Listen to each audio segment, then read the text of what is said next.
Olá, eu sou o Soares Júnior e está começando mais um episódio do Estúdio R, o podcast da editora Rocco. Hoje, o bate-papo é com Newton Bonder sobre o livro Cabala e a Arte de Investimento do Poder. Uma ambição, ao invés dela te empoderar, se ela estiver fazendo o trabalho de dizer assim, meu sonho, pra você ficar tão enfraquecido, porque você está tão subjetivado, você não está vendo nada objetivo. Então você vai ficar no sonho e essa subjetivação é um enfraquecimento, é a perda de poder. E esse livro faz parte da série Reflexos e Refrações que a editora Rocco lança com outros livros do Newton. Estúdio R, o podcast da editora Rocco. Newton, muito obrigado pela sua participação. É um prazer estar com você aqui no Estúdio R. E a minha primeira pergunta para você é: o que é o poder sob a lógica da Cabala? O que é isso? Então, essa série toda, ela é uma série, né, que ela começou como uma aventura, né? Escrever 7 livros, aventura para mim, aventura para Rocco, com certeza também. Tá? Então, assim, a ideia era criar uma reflexão, por isso vem esse título para a série, sobre 7 elementos que fossem sistêmicos, que fossem fundamentais. O que é um sistema? É você conseguir construir ali algum tipo de plataforma, de sistema, onde os elementos fecham, onde eles são, né, eles se autoalimentam, retroalimentam. Então, esses 7 livros são 7 temáticas, e uma delas é o poder, onde a gente está aqui conversando. Então eu tô muito centrado, eu acho que o olhar talvez mais interessante, curioso desse trabalho, é porque eu não estou mediando. Normalmente quando você pensa o poder, você media ele com um olhar assim de tentar temperar o poder, né, ser mais compassivo, né, sabendo que o poder tantas vezes, por ser um elemento de força, né, de que ele é um recurso que gera violências e tudo mais. Então, quando você vai pensar isso, você mesmo já tenta moderar ou temperar o poder, achando que o poder é nitroglicerina. Uhum. Nesse livro, eu tento olhar sem esse preconceito, olhar a natureza do poder. O que é o poder? Né? E para mim, como estou falando de um sistema, para mim o poder está associado diretamente a 2 outros elementos que eu chamo dos elementos eróticos. O ser humano, ele tem na sua experiência erótica, que é a vida, o que vivifica uma pessoa, é a alegria, que foi o tema de um dos livros, a sexualidade, que foi tema também de um outro livro, e o terceiro elemento de Eros é a ambição. São essas 3 coisas que fazem a vida ter graça, a vida ter... o barato da vida, a alegria, quer dizer curiosidade, quer dizer interesses. A sexualidade é implantada em nós, é uma excitação, né, que produz desejos, etc., o tempo todo. E a ambição, que é projetos, que é da onde deriva o tal do poder. Pois é, eu queria te perguntar isso. Qual é essa relação entre o poder e a ambição? Porque muitas vezes as pessoas olham a ambição até com maus olhos, assim, você é uma pessoa ambiciosa, aquela pessoa ambiciosa, quase como se fosse um sinônimo de ganância. Qual a relação do poder com a ambição? Então, eu acho que esse livro tem um pouco essa característica, ou essa missão, assim, de legitimar essa natureza. Imagina se eu quisesse, se eu fosse, e muita gente pensa dessa maneira, eu fosse olhar por uma sexualidade. A sexualidade é um problema, porque a sexualidade leva à devassidão, né, à luxúria e tudo mais. Então, muitas vezes as pessoas querem conter o ímpeto erótico da sexualidade com a opressão, né, com vergonha, com todo tipo de olhar moral. A mesma coisa com a ambição. Você tentar conter a ambição de uma pessoa, você vai diminuir a potência dessa pessoa. A vida vai ter menos graça para uma pessoa que fica menos ambiciosa. Claro que a ambição não precisa ser virar um tio Patinhas, né, de acúmulos, e você pode usar isso para um abuso, mas do ponto de vista motivacional, A ambição é tudo. E a gente tem que parar de pensar a ambição só no âmbito de ganhar dinheiro. A ambição, por exemplo, de ter excelência em qualquer área da vida, né? A excelência como cientista é ganhar o prêmio Nobel. Querer ganhar o prêmio Nobel, não num lugar de uma ilusão, você não tem. Mas se você vê que você tem potências, você ter essa ambição, ela é maravilhosa, tanto para você quanto para os resultados, para todo mundo. Então, assim, quando você tem potências e você não busca a excelência, isso é uma diminuição de potencial de vida, é uma coisa triste, né?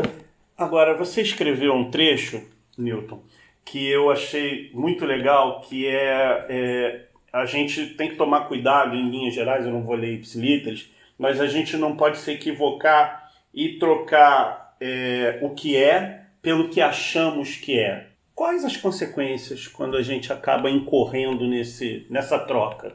Então, nessa reflexão sobre poder, e aí muito centrado na natureza do poder, né?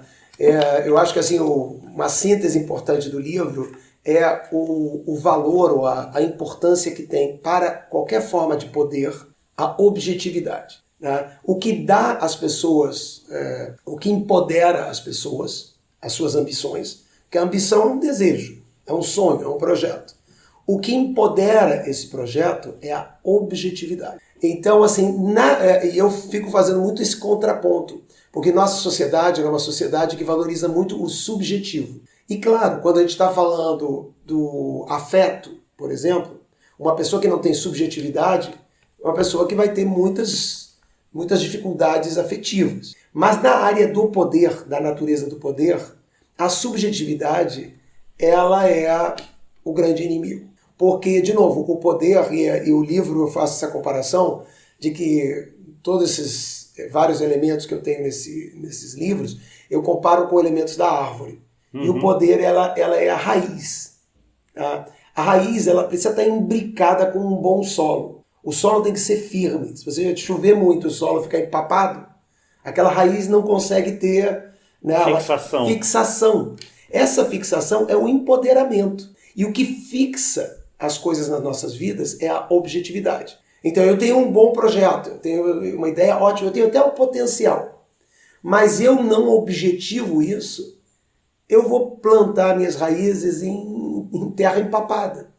Eu não vou conseguir alavancar e me empoderar. Eu preciso da objetividade. E nós todos viajamos em excesso, o tempo todo. Então, assim, qual a relação da objetividade com o investimento desse poder? Então, o que acontece? No livro eu fico tentando olhar o poder, as potências, elas são cruas. E como elas são potências, né, elas podem ir lá e te machucar, elas podem fazer estrago. Né? Se você imaginar um raio, cai um raio, e aquilo é uma força, uma potência, um poder. Né? Aquilo vai destruir, vai queimar. Se você souber investir aquele poder, ele pode aquecer a incubadeira de uma criança na UTI. Ou mesmo o raio que destrói e faz um estrago danado, ele pode ser levado a ter essa função. Então, para todos, foi isso que o ser humano fez, para ele se descolar das outras espécies. Nós soubemos investir o nosso poder. Tá? Às vezes de maneira muito concreta é isso, é fazer aquele primeiro machadinho. Aquilo foi um investimento de poder. Uhum. Você tinha fazer o fogo. Fazer o fogo. Então você foi saindo só os quilocalorias, força que você tinha, como você calcula um cavalo de força. O cavalo só tem um cavalo de força, ele é forte pra caramba. Uhum. Mas ele não investe aquela força ela não tem, ela não se multiplica, ela muitas vezes, nós usamos a força do cavalo para coisas que nós investimos. Então, um pouco essa é a construção do livro, onde eu fico, primeiro, trazendo uma reflexão sobre a importância e a legitimidade, né, tanto da ambição e principalmente do poder. Nós todos temos direito a poder, e poder é sempre ocupar espaço. Poder não você pode fazer, o poder vai sempre buscar a melhor maneira dele se estabelecer, dele se afirmar. né? Então, é claro que a gente faz, por exemplo, a gente está agora numa eleição para um executivo, que é uma pessoa que vai ter muito poder. Tá? Você quer um líder empoderado. Você não quer um líder que ele mesmo seja uma pessoa que fique... Ele tem que ter, claro que ele não vai ser uma pessoa... A gente espera que ele não seja uma pessoa sem uma educação, sem uma civilidade, que são os recursos humanos fundamentais para você fazer para você ter qualquer poder, porque poder sempre está ligado à responsabilidade. Honra, ao saber. A todos esses elementos, mas poder para um ser humano, talvez no mundo inconsciente, no mundo animal, etc., poder não tenha nada a ver com responsabilidade. Para um ser humano, poder tem a ver com responsabilidade. Mas você quer muito um líder. Um líder é alguém que tem uma função. Por isso a gente criou 3 poderes. A gente criou um poder executivo para ele executar. A gente criou um outro poder que é legislativo, que pensa na lógica da lei. E um outro poder que ele julga se isso está na medida certa, né? Por quê? Porque se você pedisse para o executivo ele ficar pensando demais na lei ou na justiça do que ele está fazendo, ele perde potência como poder. Newton, você deu 4 eixos centrais ao livro, né? Força, honra, saber, ou sabedoria e riqueza, né? E eu tem uma parte que eu achei muito interessante sobre o impulso inicial. Eu queria que você falasse um pouco para a gente sobre a importância desse impulso no poder do homem. Então no livro eu vou trabalhar essas 4 áreas, tá?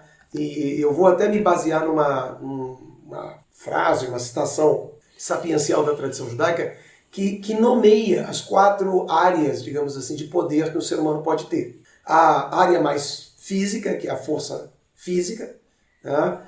A área, digamos assim, emocional, sentimental, que é a área onde você é respeitado ou você é honrado. Isso é uma potência. Tá? Quem tem um bom nome, né? Quem é reconhecido. Então essa é a potência no mundo emocional.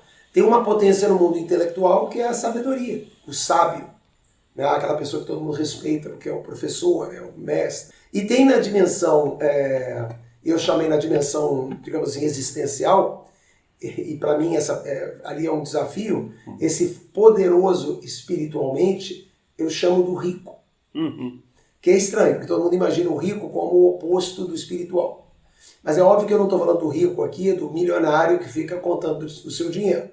Eu estou falando daquele quem é rico? Aquele que tem excelência. E aí, quem tem excelência, então quem é rico?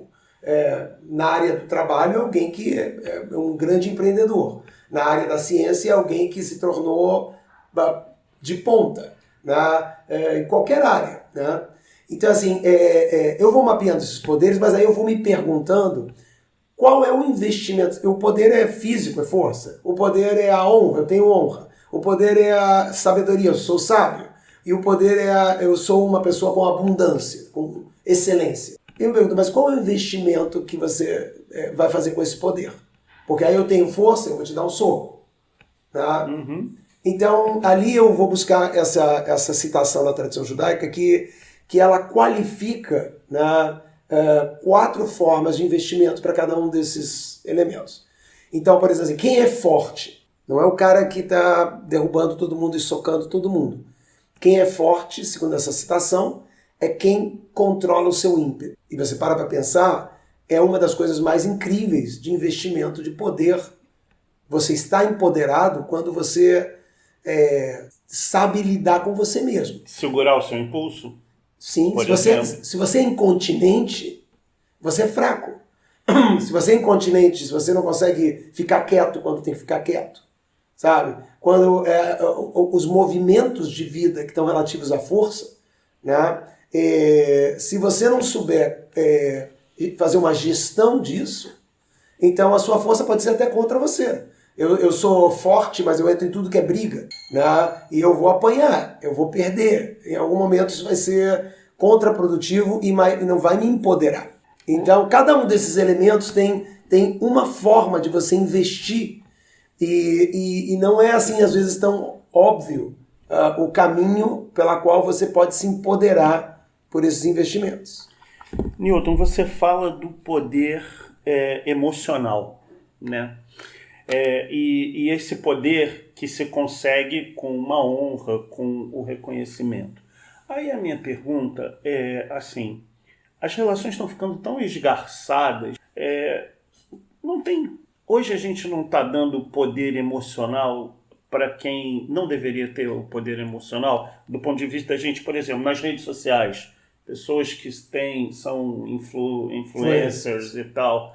Como é que a gente pode esclarecer? Bom, existem vários tipos de pessoas, eu vou generalizar aqui, claro, e posso estar cometendo equívocos, mas existem alguns influencers que são pessoas que realmente encontraram uma maneira muito autoral de apresentar o seu trabalho, a sua criatividade e tudo mais. Essas pessoas, elas constroem nome, elas constroem honra, respeito. Mas esse mundo virtual e das mídias todas, elas, muitas vezes, essas pessoas, elas não têm esse poder. Elas têm o poder de um atendimento, às vezes, comercial, né? Então elas não carregam, elas não têm o nome delas. Se elas mudarem para um outro lugar, elas não carregam ninguém com elas. Elas só carregam porque elas estão falando de batom, ou elas estão vendendo bolsa.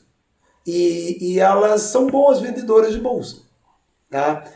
E nesse planeta mídia social, você consegue falar com milhões de pessoas, porque são avenidas. Se você botar uma loja na Visconde de Pirajá, passa tantas pessoas na porta. Se você põe uma loja e você consegue, por algum mecanismo, chamar a atenção, você passa muito mais gente, tem muito mais transeuntes nessas mídias, e aí você vê esses números gigantescos. Mas muitas dessas pessoas não têm esse poder. Elas seriam substituídas por qualquer outra, né, que ocupasse aquele espaço, aquele nicho que elas souberam ocupar. Elas têm méritos, há méritos, porque tudo na vida você só alcança com alguma forma de mérito. Mas não são honradas, respeitadas. Algumas outras são, porque são autorais, se tornam mestres num determinado assunto. Né? Newton, em que terreno floresce então esse poder emocional? Esse poder, qual era a resposta daquela citação? Ela diz que quem é honrado, em vez de ser um cara que está cheio de diploma na parede, né, eu sou PhD, né, quem é honrado é quem honra os outros. Então, a maneira pela qual você investe a honra, se você quer ser uma pessoa honrada e ter um bom nome, né, então você tem que ser uma pessoa que acolhe o outro, né, que está ali. Você tem que ao honrar o outro é que você consegue se empoderar da sua própria honra. Se você perguntar para as pessoas, é uma pessoa que tem um nome, falece uma pessoa que as pessoas amam, vai aqueles enterros com centenas de pessoas e todo mundo contando histórias e falando. Quando você vai ver, né, o que honrou aquela pessoa? Foram momentos que aquela pessoa parou, escutou o outro. Foi o momento que aquela pessoa foi lá e botou a mão no bolso e ajudou alguém. Né? Então, assim, aquela pessoa, ela se tornou honrada e tem um bom nome porque ela acolheu o outro. Uhum. Né? Então, é assim que você se empodera de respeito. Newton, eu estou até puxando isso também porque, assim, eu acho que a nossa vida em comunidade, ela cada vez mais, ela tem o trato, como nós aqui hoje conversando, né, pessoalmente, mas também tem uma intermediação das redes sociais, enfim, das plataformas digitais. E aí eu estava vendo o poder sábio, né, que você diz que ele habita a esfera intelectual, né? Como é que você vê hoje em dia, e eu queria que você falasse obviamente com base no livro, às vezes eu acho que há um desrespeito a esse poder intelectual. Por exemplo, a gente vive algumas realidades como muitas pessoas não se vacinaram contra a Covid, a taxa de vacinação contra a poliomielite atingiu níveis baixíssimos e que o vírus vai poder voltar a circular. Você acha que há uma diluição desse poder intelectual? Será que as pessoas estão procurando outros terrenos desse poder intelectual? Esse poder intelectual, poucas pessoas detêm nesse mundo líquido em que a gente vive, porque a maioria das pessoas não são sábias, a maioria das pessoas são muito ignorantes. A massa de ignorância que a gente tem hoje, e quando eu digo ignorância, parece o cara tem informação, mas ele é ignorante. Ele não transforma a informação em conhecimento, né? Mas ele não transforma, você vai ver que a gente usa, por exemplo, a gente só fala o tempo todo agora sobre fake news. Uhum. A fake news, ela tem um terreno fértil para ela poder estar aí em profusão, acontecendo, assim, parece aquelas algas que no verão vão lá e tomam conta de toda a lagoa em 2 minutos. Tá? Qual é? É a certeza. A fake news só existe porque tem aí uma quantidade gigantesca de ignorantes que têm certezas. Tá? Então, essas pessoas que têm certeza sem ter sabedoria, elas são o suprassumo da ignorância. E isso hoje é muito difundido, porque as pessoas não se sentem vexadas, porque elas são informadas. Elas não ficam de calça curta porque não têm informação. Mas a certeza delas, isso para mim é hoje o primeiro retrato de com quem eu estou falando. Se as pessoas tiverem muita certeza, né, e era exatamente esse o investimento que aquela citação dizia. Quem é sábio não é quem sabe tudo, é quem aprende de todo mundo. Quem aprende a perguntar também, né? Porque ouvir. Ele está sabendo que, mesmo que ele tenha um bom conhecimento, tenha adquirido uma sabedoria respeitável, ele está o tempo todo checando, né? Porque ele pode ser sábio, mas a estruturação da sabedoria é a dúvida, é a auditoria do que você sabe. No momento que o sábio ele decreta que o que ele sabe é absoluto, ele perdeu a categoria de sábio. Então é muito interessante esse empoderamento que acontece, e veja que é verdadeiro mesmo. Se você sair pelo mundo, né, claro, você aprendeu certas coisas, você tem experiência, aquilo media para você a realidade, a vida. Mas se você sair por aí tentando aprender de todo mundo, do cara que é garagista, do lixeiro, você vai aprender coisas que você nem estavam ali no seu radar, né? Então, assim, a sabedoria, ela se estrutura na capacidade que você tem de questionar o seu próprio saber. Você escreve uma coisa que eu achei bárbara, que é a seguinte, que a gente muitas vezes associa a riqueza a um punhado de moedas, quando, na verdade, a riqueza está na bolsa e não na quantidade de moedas. Eu queria que você explicasse isso um pouco mais. Então, é muito comum isso. As pessoas olham, por exemplo, pessoas que são bem-sucedidas e elas ficam, né, elas já ficam com o olho assim, como que elas chegaram no dinheiro, como elas chegaram no sucesso. Né? Elas não chegaram no sucesso porque elas têm dinheiro, elas chegaram no sucesso porque elas têm um receptáculo, alguma qualificação onde esse dinheiro depois pode ser guardado.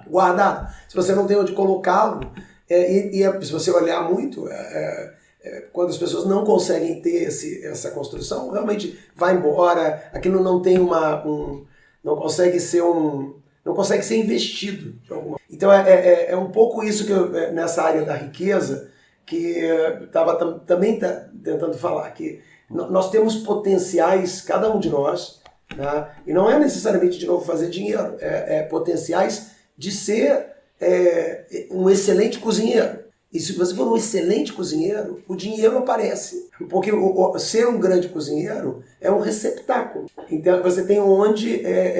bolsa. É uma bolsa. Porque é uma excelência, é uma potência sendo executada. Né? Então quando você vê alguém bem-sucedido, não é porque essa pessoa ficou rica, é porque ela soube executar uma potência. Né?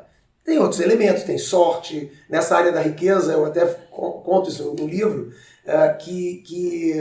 que às vezes você faz, você tem a potência, você tem a bolsa, né? Você faz tudo direitinho e nas condições que você está, aquilo não floresce como em outras condições. Mas é fundamental, se você não tiver bolsa, mesmo que as condições estejam propícias, você não vai conseguir essa excelência, essa abundância. Newton, eu gostei muito de uma figura de linguagem que você usou do cedro e do bambu. Do cedro e do bambu, exatamente. Que é frondoso, mas você não consegue ter as raízes tão fortes, e o bambu, que é fino, porém está fincado, e pode vir o vento que vier, o bambu fica, e esse cedro fortão, ele pode ser retirado. Um é flexível e o outro é rígido. E o outro é rígido. A impressão, de novo, falando desse mundo que a gente está vivendo, eu tenho a impressão que, pelo menos no ambiente das redes sociais, você tem mais cedro do que bambu. Isso é uma coisa que precisa ser combatida, né? Porque o que acontece? Se você vê qualquer animal que quando ele está sendo ali desafiado, a primeira coisa que ele faz, ele estufa o peito, tenta ficar maior, né? Então, muito desses processos de parecer frondoso, de parecer poderoso, feliz, abundante, rico e tudo mais que a gente pinta nas telinhas lá das nossas redes sociais, como a gente se apresenta, elas não são empoderadas, não têm força. Aquilo não são realmente construções de poder verdadeiro. Né? Um poder verdadeiro, ele vai encontrar maneira, ele não precisa tanto dessa fachada. Né? E então eu acho que aqui volta para aquela coisa que para mim vai do começo ao fim desse livro, que é a capacidade de ser objetivo, né? Então assim, o subjetivo é esse fingimento de que você é frondoso. O objetivo é que tem muitos momentos que você tem que ser vulnerável, né? Esse bambu essa flexibilidade, eu não arredo do lugar. Não, às vezes eu vou ter que tombar para um lado, vou tombar para o outro lado, porque essa vulnerabilidade é a minha força. Né? Então, assim, é nesse lugar que, de novo, o livro todo vai chamar a atenção disso. Quem, por exemplo, perde uma guerra? Quem perde uma discussão? Quem perde uma briga? É o primeiro que ficar subjetivo. Quem ficar objetivo, ganha. Porque a objetividade, ela é uma potência absurda. Ela é um chão onde a raiz é um chão maravilhoso lá, com toda a potência de te dar a sustentação que você precisa. Né? Então, por exemplo, até na questão moral. Por exemplo, se uma pessoa ela está sendo tentada a alguma coisa, se ela ficar subjetiva, isso vai resolver a minha vida. Sabe, se eu botar a mão naquilo, se eu fizer uma coisa ilegal e fizer aquilo, cara, eu tenho que trabalhar 3 anos sofrido, quanto eu sofro, pegar o ônibus, pegar não sei o que lá. Ela subjetiva, ela traz aquilo ela está enfraquecendo. Ela vai imediatamente sucumbir e vai fazer um ilícito. Quando ela é objetiva, ela diz, isso não é meu. E ela permanece no objetivo e vem seu amigo e diz assim, cara, mas isso ninguém está vendo. Sabe? E isso pode fazer que não faz falta. Não faz falta, o cara não vai ter falta, e isso é 3 anos do teu trabalho, cara. Né? Ele está tentando te subjetivar assim, pensar como eu, Newton, né? Como se houvesse uma outra realidade que não fosse objetiva. Não, isso é de outro, isso é roubo, cara. E objetivo, isso não é seu. Quando você fica objetivo, você se empodera para representar seus próprios valores. Esses amigos que sopram essas pérolas no seu ouvido. Né? Mas você precisa ter objetividade. Se você não tiver objetividade, você racionaliza, você vai para esses recursos que tem a subjetividade e ali você está se enfraquecendo. Né? Todos esses grandes líderes que para nós, muitos até consideram até os mais perversos, Adolf Hitler, que tem seguidores que olham, porque vem aquela árvore frondosa, que hoje a gente sabe que por trás daquilo tinha uma psique extremamente fragilizada, doentia, né? Mas fingia que era ariano, que era uma árvore frondosa. Ele perde, ele tem vários méritos, né? E o povo alemão, muitos méritos ali, né? Mas eles perdem aquela guerra por subjetivação, por ódios que esse líder tinha aos judeus, ou escolhas que ele faz que são subjetivas, que ele queria muito chegar à Rússia primeiro. Então ele se perde. Enquanto que tem um general que está ali objetivando e dizendo, não, é melhor a gente primeiro ir lá, pegar os suprimentos, não sei o que lá, e fazer o que manda a cartilha da objetividade. E diz, não, mas o meu sonho é entrar em Paris e entrar no Louvre e pegar todas as obras de arte. Então, assim, começa esse jogo onde... E todas essas lideranças, elas se perdem justamente nisso. Na subjetividade. Na subjetividade. Nós estamos aí com uma guerra que está acontecendo, né? Claro que nós somos todos ingênuos, a gente não conhece os detalhes de tudo isso, então a gente escolhe um lado, porque a gente recebe mais informação de um lado do que de outro, informações que muitas vezes são fake news, etc.